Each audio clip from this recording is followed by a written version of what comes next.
Fallout series is full of some great characters, but it's no secret that some of them make some questionable choices. From misunderstanding Shakespeare to constantly shooting you in the back on accident. I'm Dean from Curse, and here are a few of the dumbest characters in the Fallout universe.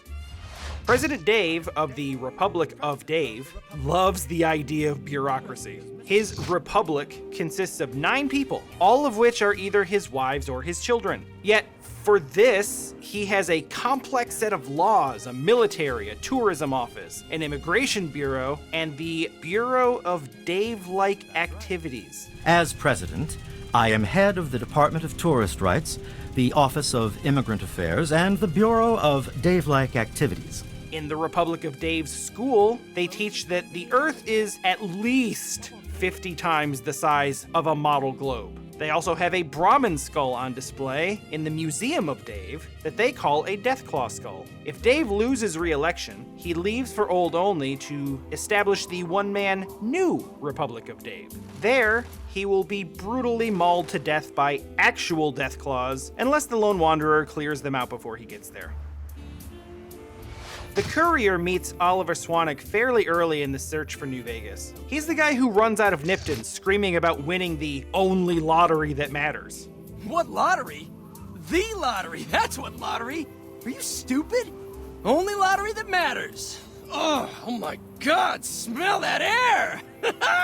The lottery he's referring to is the one that lets him leave Nipton alive while the rest of the town people are maimed or tortured to death. He's a bit grating to listen to, but it's understandable that he'd be happy about grasping life from the jaws of death. The problem is where he goes after Nipton. He'll either run straight to the Scorpion Burrow and stay there until he's attacked and killed by rad scorpions, or he'll go to the Nipton Road pit stop where he'll be killed by jackals.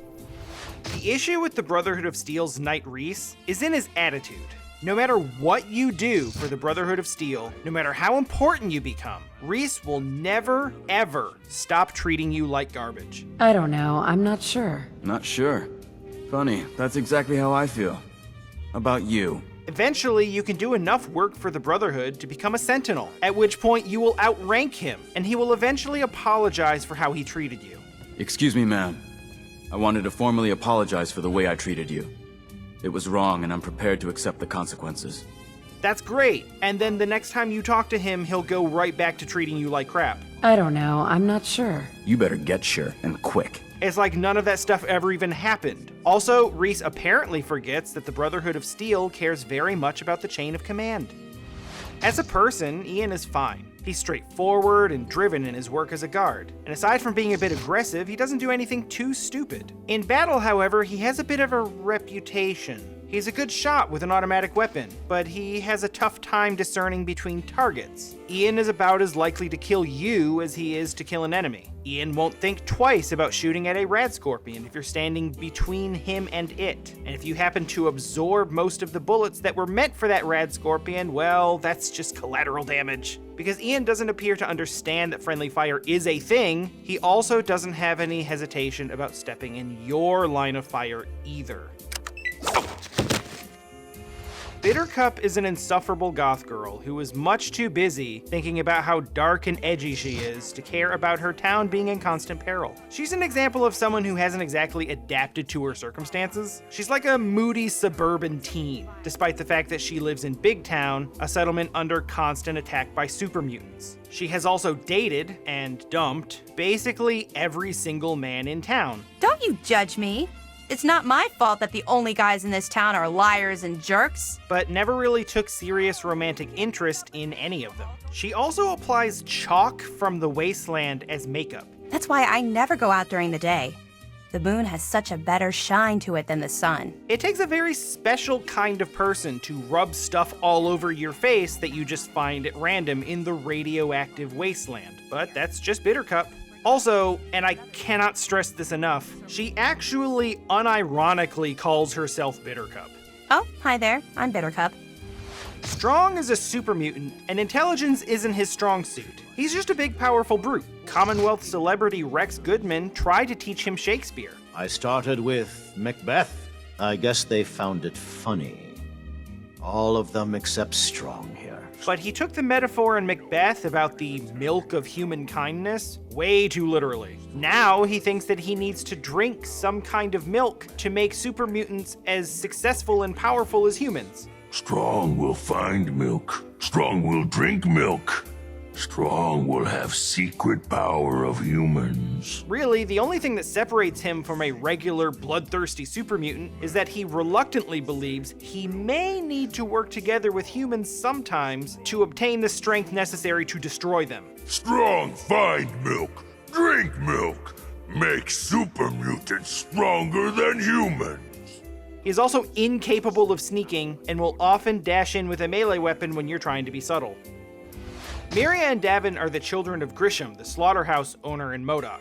Davin is awkward and regularly has sex with his Brahmin and his sister Miria. Miria, on the other hand, has sex with basically everything else. But she insists she's very selective with her sexual partners and has only had sex with like 10 or 20 people this month. Either of them can be seduced into sex, but Grisham will catch you in the act and force you into marriage at the end of his shotgun, unless the chosen one can convince Grisham that you and Miria were just playing doctor. Miria and Davin are the worst companions to have. Both of them are liabilities in combat and have no unique skills. They will not wait when told, and you can't ask them to leave your party like other followers. The only way to get rid of Miria and Davin once you have them is either to get a divorce from them in New Reno, or get them killed, or sell them to slavers. Moe Cronin is an enthusiast who just wants to tell you all about the ancient pre-war sport of baseball. Or he'll try anyway. He actually has no idea how the game of baseball was played. Moe lives in the Commonwealth where everything basically just comes down to life or death, so naturally he assumes baseball was just a gladiatorial blood sport where two teams took the field to bludgeon each other with baseball bats. In his version of the game, the bats, or swatters, are bludgeoning weapons. One team would beat the other team to death with these things called baseball bats, and the best bats were called swatters. And the gloves are used to catch bullets. Check out the leather on that mitt. Really good players used them to catch bullets. True fact there. Also, the baseballs were token offerings given to the children of dead players. You'd sign one of these and give it to the children of anyone you killed on the field. And baseball cards were for tracking players' kill counts. See those numbers on the back? Tracks the count of enemies beaten to death by the player. Now, you can, if you want, explain to him the way baseball actually works, but he just shrugs it off and says, I like my version better. Chris Haversam isn't really dumb in the traditional sense. It's quite the opposite. He's a literal rocket scientist in New Vegas. I'm the flock's resident engineer. I've always been good with machines. The better word for him is delusional. Chris has absolutely convinced himself that he's a ghoul. I was human once, you know. He worked on the reactor in Vault 34, and when his hair started falling out due to his age, he just assumed it was because the reactor's radiation had turned him into a ghoul. Completely panicked, he left the vault and joined the Bright Brotherhood under the guidance of Jason Bright. Not even the ghouls there could convince Chris that he was still human, but they let him work for them anyway. Now he goes around calling you Smooth Skin and speaking in that gravelly ghoul voice. Stop wasting my time, Smooth Skin. Even though he's clearly not a ghoul. The irony is, after Chris left Vault 34, the reactor there actually started leaking radiation and turned most of the remaining residents into actual ghouls. Those are just a few of the dumbest NPCs in the Fallout series, but there are plenty of others. Who's your favorite Fallout moron? Let us know in the comments below. And as always, enjoy the game. You come back when you're sure, or you don't come back at all.